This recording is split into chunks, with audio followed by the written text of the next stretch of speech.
when Trayvon Martin was first shot, I said that this could have been my son. Another way of saying that is Trayvon Martin could have been me 35 years ago. And when you think about why, in the African American community at least, there's a lot of pain around what happened here, I think it's important to recognize that the African American community is looking at this issue through a set of experiences and a history that that doesn't go away. You know, there are very few African American men in this country who haven't had the experience of being followed when they were shopping in a department store. That includes me.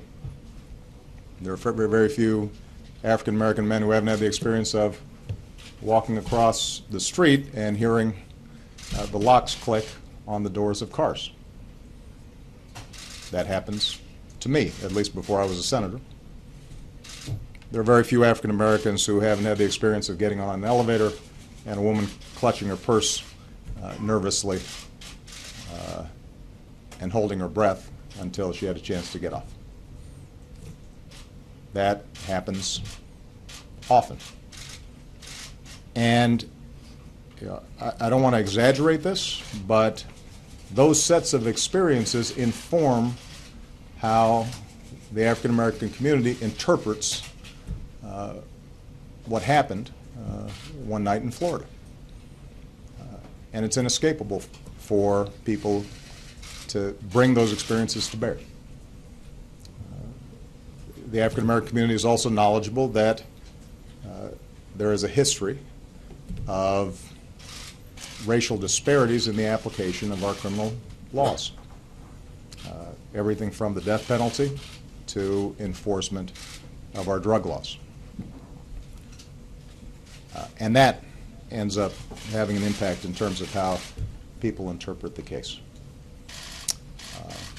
Now, this isn't to say that the African American community is naive about the fact that African American young men are disproportionately involved in the criminal justice system, that they're disproportionately both victims and perpetrators of violence.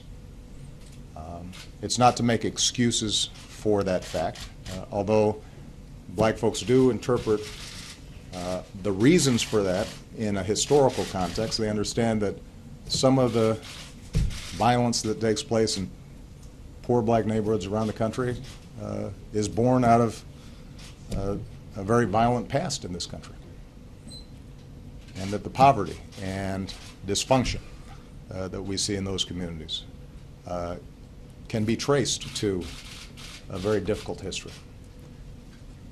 And so the fact that sometimes that's unacknowledged adds to the frustration.